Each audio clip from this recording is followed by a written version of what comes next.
The GOALAN project really was coming in to address the issue of unsustainable agriculture. This project has been implemented in this landscape for the last 5 years. Initially, the project was 4 years, but we got an extension of 1 year due to COVID. Unsustainable agriculture in the basin is a huge threat to biodiversity and a major contributor to biodiversity loss, which has in turn affected water quality and quantity. And therefore, when you look at the number of farmers we have in the basin, there was need really to come up with an intervention on how we are able to support them to really adopt sustainable agriculture practices that will have less impact on climate, on land, and the water quality and quantity. Ile kazi muhimu kabisa tuko naye hapa ni ya kuconserve, kwa sababu misitu yetu ilikuwa na shida. Zamani ilikuwa na shida sana, mito yetu ilikuwa very open.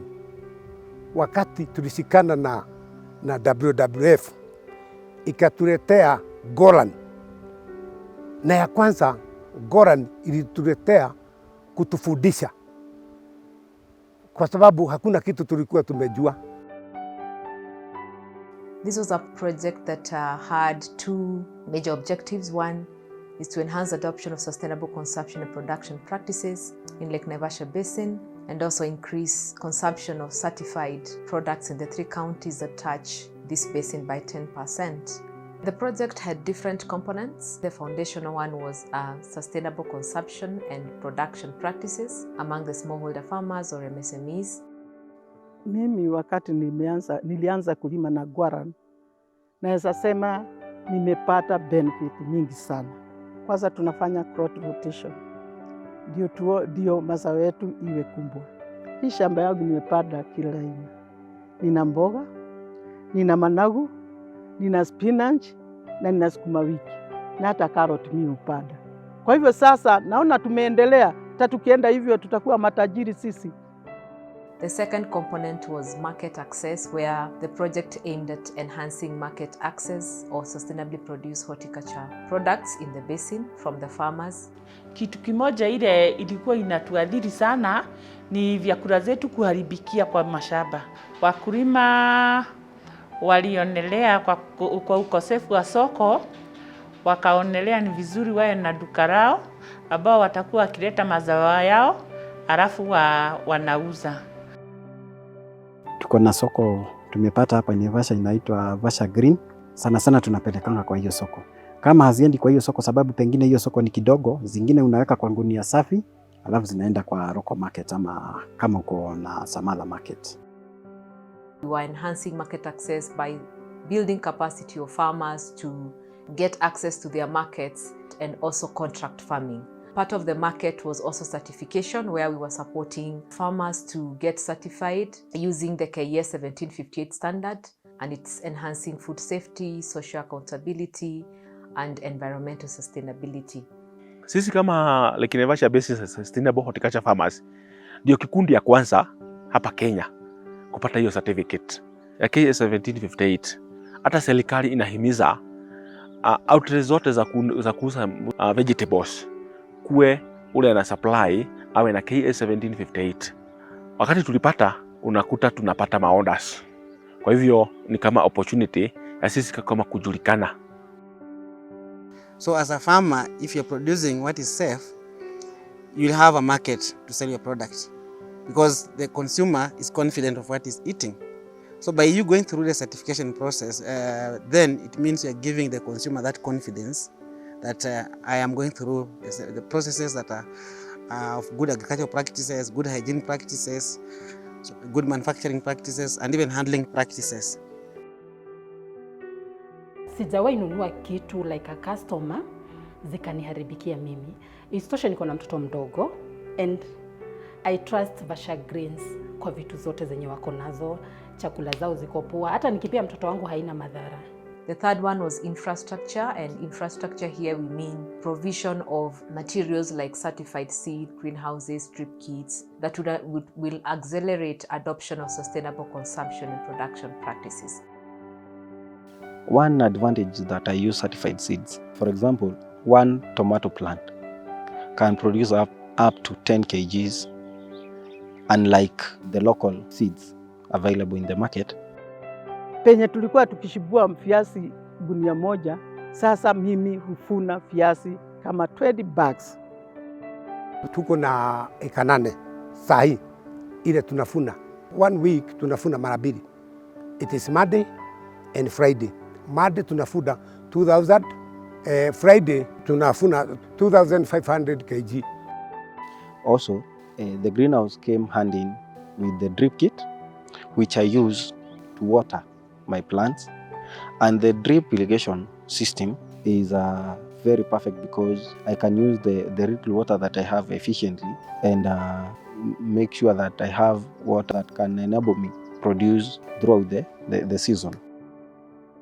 The other component was financial access, improving financial literacy of the smallholder farmers or MSMEs so that they are able to become bankable and they are able to really enhance adoption or upscale adoption of sustainable consumption and production. So working with microfinance institutions to really train on financial management, business planning, then the project was able to support them. There's that gap when it comes to financial literacy and generally just the general awareness of the various bank products and services that are available there for the farmers. Kama mimi mkulima nikafuzwa mambo kama ya SWOT, nikajua ni wapi niko na strength kwenye ninaweza fuatilia sana hiyo strength yangu. Nikajua niko na LAD. Nikafuzwa kwenye ninaweza kuwa na weakness. Sikuwa na inadequate capital.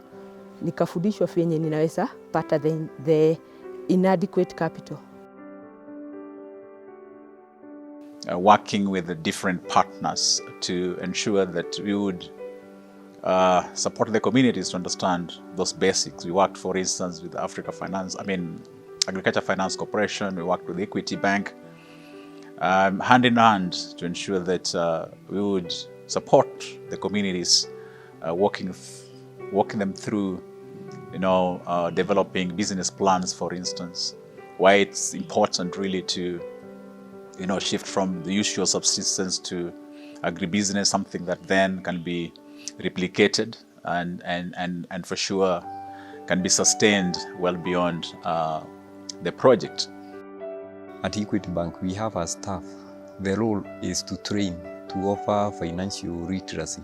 We train these farmers on budgeting, how to budget the income they get. We also train them on savings, on debt management, and we also train them on banks product. And finally, we train them on the best agricultural practices. Nimeandika kwa GOALAN business plan ya kuomba greenhouse na ya kuomba solar, na bado nikaandika ya kikundi ambao tuliomba ile inaitwa Women Fund, hiyo enterprise. Hizo tuliomba na tukaweza kupewa hata 50,000. The last component was a policy component where we are working with both national and county government. The county government was supporting mainstreaming of the green economy strategy and implementation plan, and also supporting the national government to come up with green public procurement guidelines that will enhance, adoption or purchase of sustainably produced products.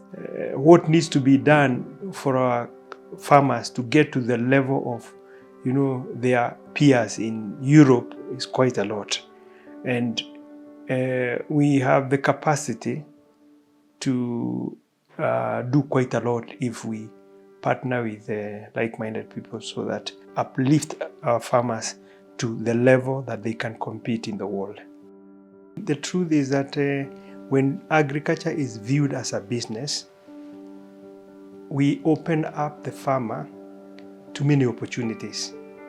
I am so excited with this project because the impact is visible. You can actually see what has come as a result of the presence of this project for the last 5 years.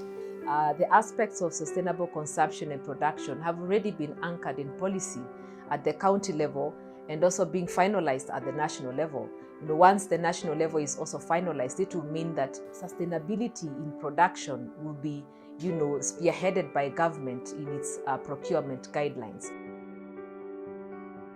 Kabla uende kwa kutumia madawa, unatumia ile ujuzi. Tuko na biological, tuko na mechanical and natural. Yenye saa ingine unapanda repellent crops, yenye pengine wadudu ikikuja na wasikia ile harufu wanafanya nini? Inafukuza hao wadudu. Then kutoka hapo, hiyo ikizidi kabisa, our last solution ni kutumia madawa. Use of excessive fertilizer, use of pesticides, all this was contributing to deteriorating catchment, pollution down into Lake Naivasha. The project was targeting 140 farmers. Of course, we did more than that. We focused almost at 200 farmers. And when you look at this project, it is a win for both people and nature. Because one, we are conserving biodiversity or reducing biodiversity loss, and at the same time, we are improving the livelihoods of the farmers. Sasa maisha kutoka na hiyo kilimo biashara, maisha yangu ni poa sana. Kwa sababu watoto wako shule na mimi niko na shamba, nimenunua shamba na sasa mimi nanunua kibikibi. Na hata nikiwa single mother, ukienda kwangu nyumbani, mimi niko na nyumba mzuri sana. Na penye mazao yetu imeenda juu, tumeweza kujimudu kimaisha, tumebadilisha livelihood imebadilika, tumeweza kuweka kitu mzuri kwa pocket. Nimeweza kupeleka watoto wangu kwa boarding, upscale shamba yangu. Being a youth, I had nothing. That is when I was finishing my 4th year of study. I literally had nothing. After joining the project, applying what I had learned and being facilitated, I can tell you that my income has really increased. I've been engaging in different projects, among them poultry farming, sheep rearing. My financial situation before I joined the project and how I am currently is like day and night. The project really was anchored on the Vision 2030 and also the Green Economy Strategy and Implementation Plan. The plan was really to showcase these interventions as a case study on how we can green the horticulture sector and contribute to a low carbon pathway in the sector.